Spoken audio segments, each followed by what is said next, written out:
Hello friends, welcome back to Aryan Physics. In this lecture, we are going to solve the previous year question of photoelectric effect which asked in JEE, NEET and CET. So we are solving the first question which was asked in the JEE 2002. So in this question, the sodium and copper have the work function 2.3 electron volt and 4.5 electron volt respectively. Then the ratio of their threshold wavelength is nearest to, and we have given the 4 option.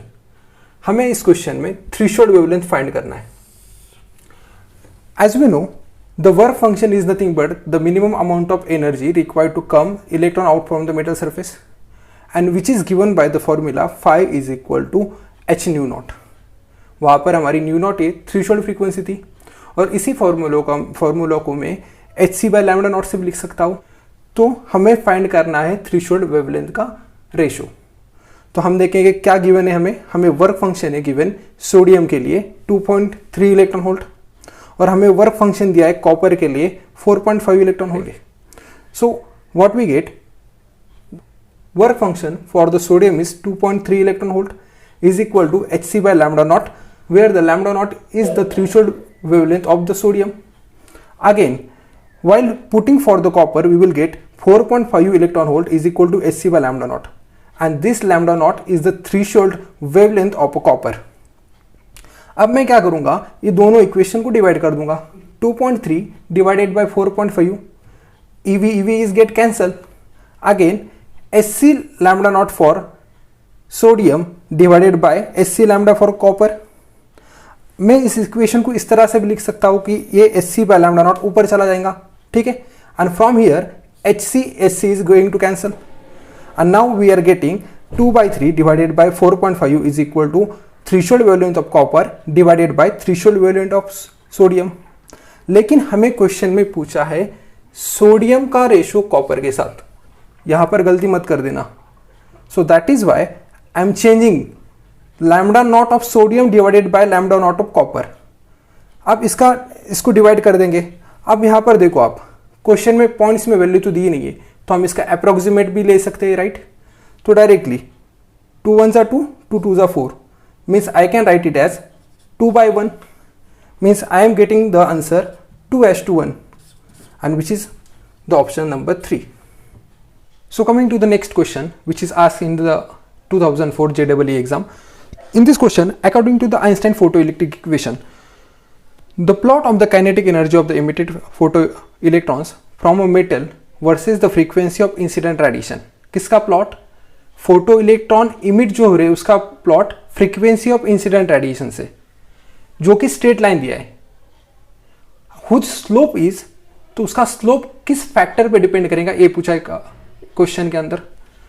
It's depend on the nature of the material used, it's depend on the intensity of radiation, or it depend on both intensity of the radiation and the metal used, or option number 4 is the same for all metal and independent of intensity of radiation. Question काफी बड़ा है, question देख के घबराना नहीं है. हमें सिर्फ पूछा है कि स्लोप किस पे डिपेंड करेगा. तो हमें दिया गया है photo electric equation. And from our formula, we know the photoelectric equation is given as K max is equal to E minus phi, right?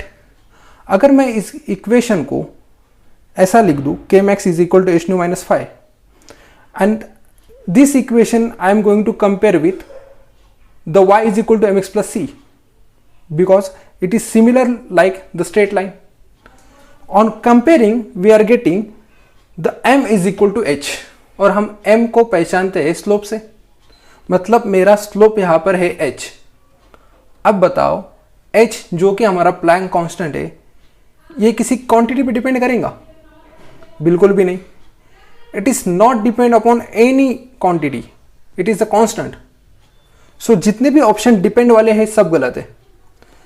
Option 4 is the same for all material and independent of intensity of radiation. Yes, the Planck constant is same for the all material, or is same for the all metal. So that is why the option number 4 is correct. अगला question number 3, जो कि JEE 2005 में पूछा गया था. इस question में a photo cell is illuminated by a small bright source bright source plate 1 meter away. When the same source is placed 0.5 meter away, the number of electron emitted by the photocathode will be. तो हमने photo electron के फॉर्मूले देखे थे last video में, तो उसमें भी ये वाला फॉर्मूला था इंटेंसिटी वाला, कि इंटेंसिटी अगर हम बढ़ा देंगे तो नंबर ऑफ इलेक्ट्रॉन बढ़ जाएंगे. सो this is my source and this source is placed 1 meter away from my photocell. This is my photocells और ये डिस्टेंस है मेरा 1 मीटर केस नंबर 1 के अंदर. और सेम सोर्स अगर मैं 0.5 मीटर के डिस्टेंस पे रख दूं तो नंबर ऑफ इलेक्ट्रॉन्स कितने इमिट होंगे. We have one formula that intensity is equal to power by area.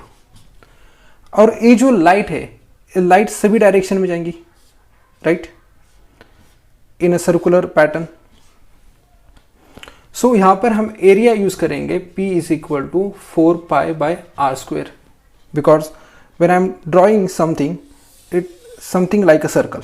Radius यानी कि हमारा डिस्टेंस पहले था 1 मीटर और बाद में डिस्टेंस दिया है 0.5 मीटर.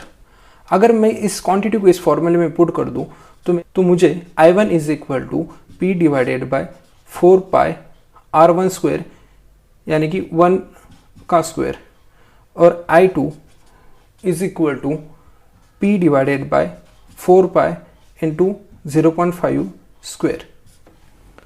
अगर मैं इसका रेशियो ले लूँ तो what I am getting, that is I1 by I2 is equal to, अगर मैं तो 4 पाई और 0.5 का स्कोर आएगा 0.25, okay, divided by P. Now from here P will get cancelled, 4 pi get cancelled, and we will get I1 by I2 is equal to 0.25. Now I am just putting this value in equation number 1. So what I am getting, 0.25 is equal to N1 by N2. So I can write it as N2 is equal to N1 divided by 0.25. So from this we will get N2 is equal to 1 divided by 0.25 is 4 times N1. It will increased by the factor of 4. So the option 2 is correct. चलो तो बढ़ते एक next question की ओर. तो इस question में दिया है कि surface of a certain metal is illuminated with a light of a wavelength λ1 is equal to 350 nanometer, and then by the light of wavelength λ2 is equal to 550 nanometer. It is found that the maximum speed of the photoelectron in a two cases differ by 2. The work function of the metal in electron volt close to. Option 4 दिए हमें निकालना है work function. We can solve this question by using the formula of maximum kinetic energy, right? We have given λ1, we have given λ2, and by using the relation k max is equal to E minus phi, we can able to find the value of work function, right? Now they have given the speed, maximum speed, उन्होंने हमें ratio दिया है, right? So what we can write here, k max I can write in terms of half mv square, right? Then half mv square is equal to in energy in terms of sc by lambda minus phi. Why I am writing this like this? Because we have given the lambda in the question. So see, अगर मैं λ1 और λ2 की value इस equation में put कर दूँ तो मुझे दो इक्वेशन मिल जाएंगे. I am writing the equation for λ1. You just see, half m v1 square is equal to 1240 by 350 because they are given here. Okay, we have to use this relation minus phi, and for λ2 is equal to 540. What I am going to write, half mv square is equal to 1240 divided by 540 minus phi. Okay, now what I am going to do, I am going to take the ratio of this equation.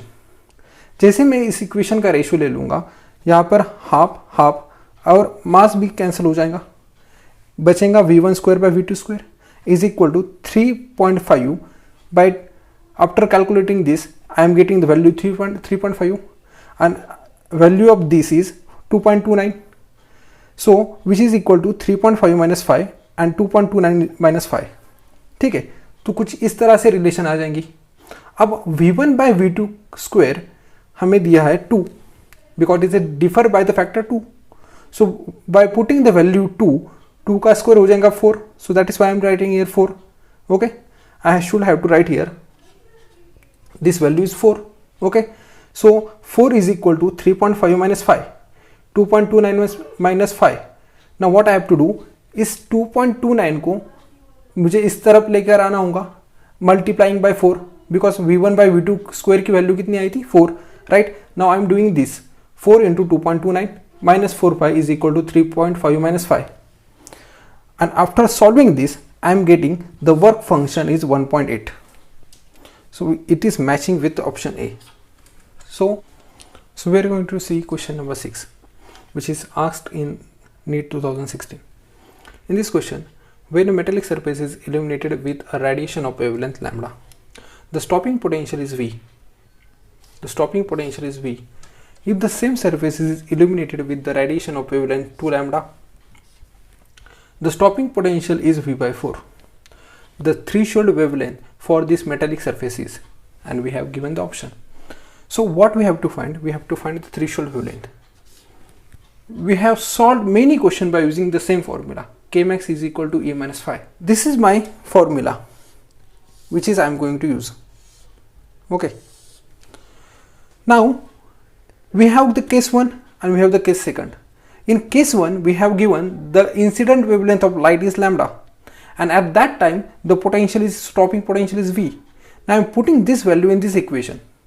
Okay, then we are getting EV is equal to HC by lambda minus SC by lambda naught, which is my equation number 1. And is in case 2, we have given the wavelength of the incident light lambda is equal to 2 lambda. At that time the stopping potential is V by 4. I am again putting this quantity in this equation, and I am getting the EV by 4 is equal to HC by 2 lambda minus SC by lambda naught. Now what I am going to do? I am going to do some adjustment here. I am multiplying this equation by 4.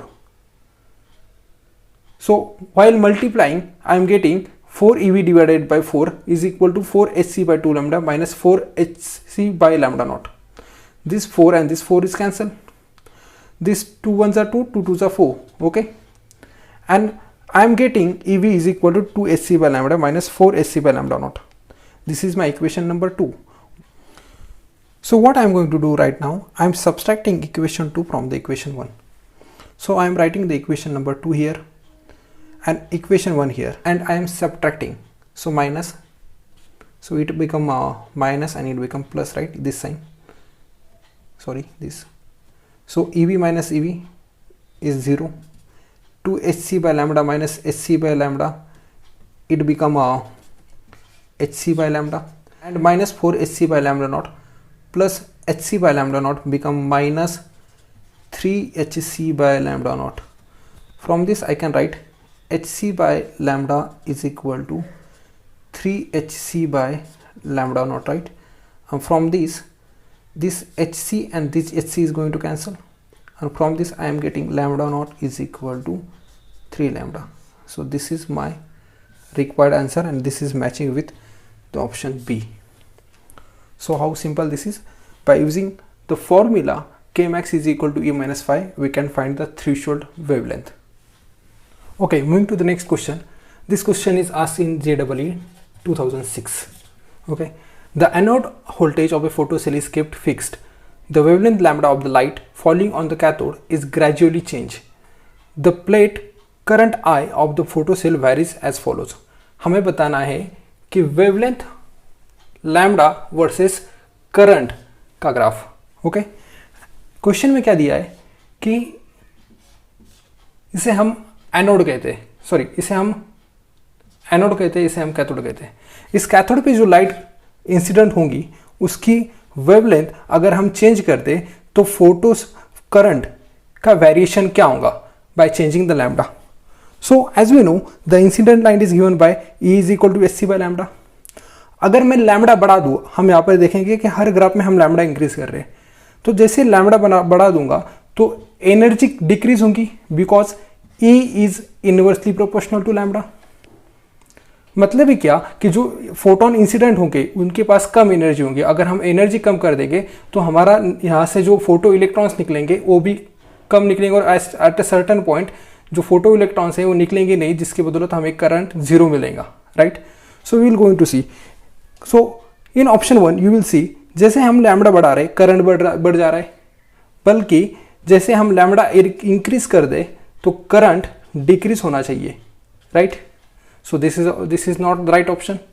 We will seeing this option, in this option C at certain point तक के current है, और जैसे हम lambda increase करेंगे current हमारा decrease होते जा रहा है, तो इस पॉइंट को मैं लैम्बडा TH भी कह सकता हूँ, थ्रेशोल्ड वेवलेंथ, राइट। सो हाँ, ये ऑप्शन कुछ ठीक लग रहा है। Coming to the option number 3, in option number 3 at lambda is equal to 0 the current is 0, so this is not possible. अगर हम लैम्बडा को 0 कर दे यानी कि क्या कि एनर्जी तो हमारी इन्फिनाइट हो जाएगी फ्रॉम दिस रिलेशन, तो एनर्जी इन्फिनाइट हो तो करंट भी ज़्यादा चाहिए, सो this is also not correct and this is also not correct, just because जैसे हम लैम्बडा इंक्रीज करेंगे तो करंट बढ़ते जा रहे हैं, तो correct option is option number 2। Okay, moving to the next question, question number 8, which is asked in the NEET 2015. A certain metallic surface is illuminated with the monochromatic light of wavelength lambda. The stopping potential for this photoelectric current is 3V0. जब lambda wavelength थी तब stopping potential 3V0 था। If the same surface is illuminated with the light of wavelength 2 lambda, वही same surface अब 2 lambda की light से incident करवा दे, the stopping potential is V0, उस वक्त का स्टॉपिंग पोटेंशियल V0 था। Then the threshold wavelength for this wavelength for this surface for photoelectric effect is, हमने इस तरह का क्वेश्चन पहले भी कर चुके थे, तो एग्जाम के अंदर बस इसी टाइप के क्वेश्चन आएंगे, घुमा फिरा के बस वही पूछ देंगे, तो आपको सिर्फ वही फॉर्मूला याद रखना है, तो आप इजीली सॉल्व कर सकते हैं इस क्वेश्चन को। As we know we have to find the threshold wavelength, right, and we have one relation kmax is equal to E - phi where is incident light, right, and kmax की relation हम stopping potential के terms में भी लिख सकते हैं, जैसे कि EV0 is equal to E - phi, और हम इस इक्वेशन के अंदर गिवन क्वांटिटी पुट करेंगे। केस नंबर 1 के अंदर हमें स्टॉपिंग पोटेंशियल 3V0 दिया था और इंसिडेंट लाइट दी थी लैम्बडा। अगर इस क्वांटिटी को मैं इस इक्वेशन में पुट कर दूं तो what I am getting 3EV0 is equal to hc by lambda minus phi, where phi is work function. And दूसरे केस के अंदर V0 is equal to stopping potential V0 दिया है और वेवलेंथ 2 लैम्बडा दिए। Again I am putting this in this equation, then I am getting EV0 is equal to hc by 2 lambda minus phi।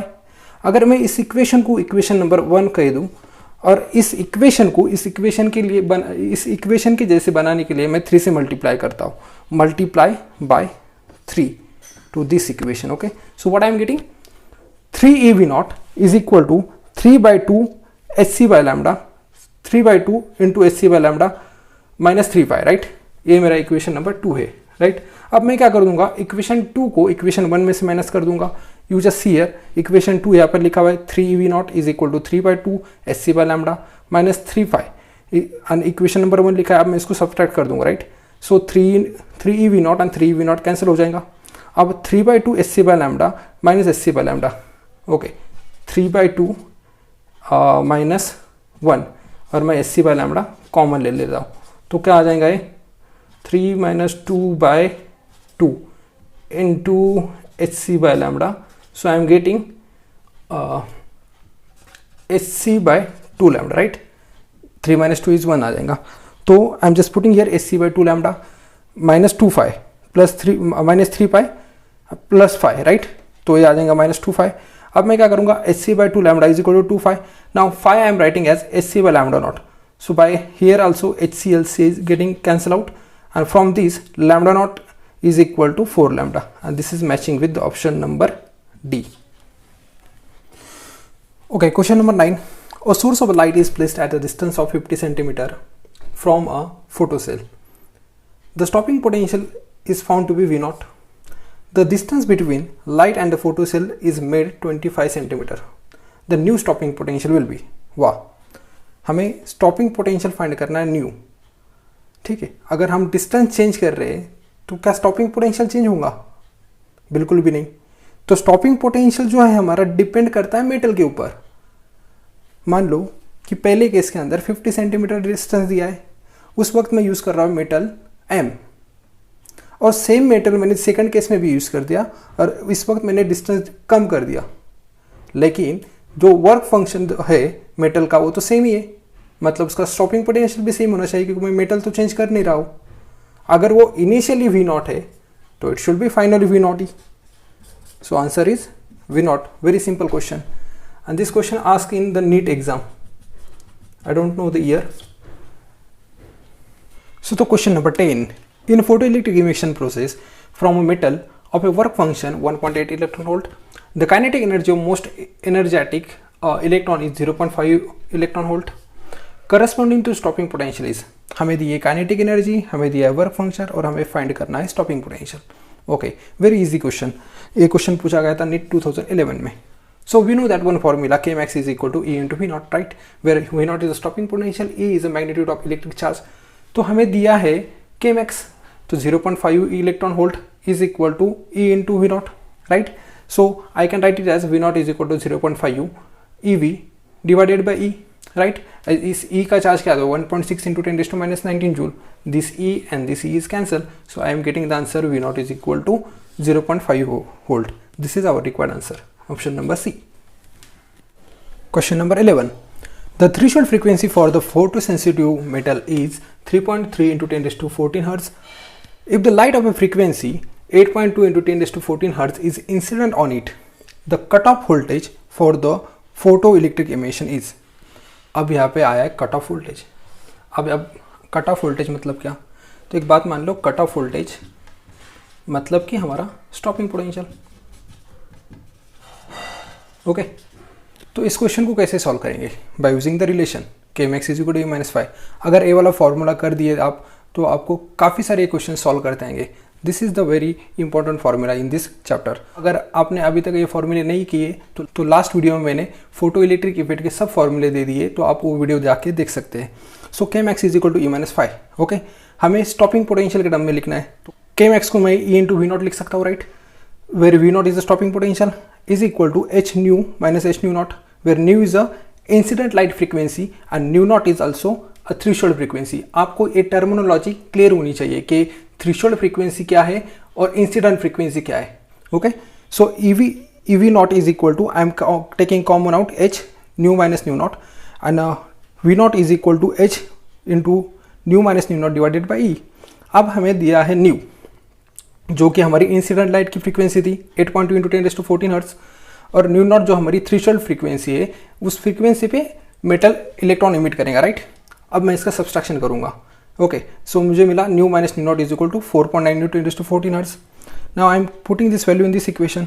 So what I am getting, V naught is equal to Planck constant 6.6 into 10 to minus 34 into 4.9 into 10 to 14 divided by 1.6 into 10 to minus 19.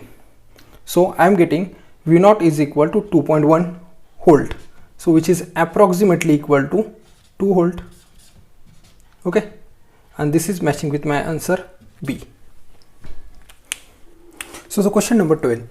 The threshold frequency for the metallic surface corresponding to an energy of 6.2 electron volt, and the stopping potential for the radiation incident on the surface is 5 volt. The incident radiation lies in, तो हमें पूछा गया है कि incident radiation जो है उसको किस रेंज में लाई करेंगी. ठीक है, यहाँ पे देखो, the threshold frequency for the metallic surface corresponding to energy. हमें threshold frequency corresponding to energy दी है. क्या एनर्जी दी है? 6.2 इलेक्ट्रॉन वोल्ट. तो 6.2 इलेक्ट्रॉन वोल्ट ये हमारी वर्क फंक्शन है phi. Okay, so again I am using the same relation Kmax is equal to E-5. E is equal to Kmax plus 5. अब हमें Kmax in terms of stopping potential लिखना होगा, तो E into V naught plus 5. V naught कितना है? 5 volt. तो electric charge भी आएगा 5 electron volt plus 6.2 electron volt. ये जो हमारा वर्क फंक्शन है, राइट? अगर मैं इसे ऐड कर दूँ तो एनर्जी मिल जाएंगी 11.2 electron volt. Now we are interested to find the spectrum region. Okay, so I have to find the lambda. So by relation E is equal to SC by lambda. अगर energy electron volt में होगी तो हम इस relation को use कर सकते हैं. Lambda is equal to 12400 divided by energy in electron volt, और we can use this relation lambda is equal to 1240 divided by energy in electron volt. This time we are getting lambda in nanometer. Okay, So I am taking this relation, and by putting the value 11.2 electron volt here, and by calculating this I am getting lambda is equal to 1107.1 angstrom. अगर मैं इसको nanometre में कर दूँ तो मेरा answer आएगा lambda is equal to 110 nanometre. ये फ्रीक्वेंसी अल्ट्रावायलेट रीजन में लाई करती है. So this is the answer of this question. So the question number 13. यार एक क्वेश्चन तो हुआ है रिपीट. JEE में 2006 में भी यही क्वेश्चन पूछा गया था और 2013 में भी सेम क्वेश्चन पूछा गया था. अगर आप प्रीवियस ईयर क्वेश्चन करोगे, सॉल्व करोगे, तो आपको पता चलेगा कि बस वही एक पूछेंगे, वो कभी Kmax पूछेंगे, कभी लैम्बडा नॉट पूछेंगे, कभी V नॉट पूछेंगे. बस आपको क्या करना है कि आपको सिर्फ फॉर्मूला सब याद करना है और एक प्रीवियस ईयर क्वेश्चन सिर्फ सॉल्व करना है. अगर आप ये करेंगे तो आपकी एग्ज़ाम काफ़ी अच्छे से आप फोटो इलेक्ट्रिक इफेक्ट पे के जितने भी क्वेश्चन आएंगे वो इजीली सॉल्व कर पाएंगे. So the question number 13. The anode voltage of the photocell is kept fixed. Okay. The wavelength lambda of the light is falling on the cathode gradually changed. The plate current I of the photocell varies as. I का variation पूछा है lambda से. Okay तो हमने same question किया था. हमने देखा था कि जैसे ही E is inversely proportional to lambda, right. जैसे हम लैम्बडा बढ़ाएंगे तो हमारा करंट कम होना चाहिए क्योंकि एनर्जी कम हो जाएंगी. अगर एनर्जी कम होगी तो नंबर ऑफ इलेक्ट्रॉन कम इमिट होंगे. That is why the current is decreasing, right. So this option is not correct because at 0 when lambda is 0 the energy is maximum. मतलब यहाँ पे कुछ करंट होना चाहिए, यहाँ पर भी नहीं है. ये वाला तो गलती है बिकॉज आप देखेंगे जैसे मैं लैम्बडा बढ़ा रहा हूँ तो करंट बढ़ते जा रहा है. So this is also wrong. Same B and C is wrong and option D is correct. We have solved. Okay, the question number 14. The work function of the substance is 4 electron volt. The longest wavelength of the light that can be cause photoelectron emission from this substance is approximately. Okay, the longest wavelength of the light that can be means we have to find the threshold wavelength. Okay, so we have given the work function, so we can write it as phi is equal to SC by lambda by our formula. So by adjusting lambda naught is equal to SC by phi, we have to find lambda naught. Value of H is 6.625 into 10 raised to minus 34 joule second. C is 3 into 10 raised to 8, and we have given work function in electron volt, right. So 4 into 1.6 into 10 raised to minus 19. By solving this we will get 310 nanometer. Or you can use here also the another one thing, that lambda naught is equal to 1240 divided by the work function, the energy that is given in the electron volt. By solving this you will also get 310 nanometer. So this is for today. Thank you so much for watching. Keep solving. If you like this, please subscribe and comment. Thank you so much.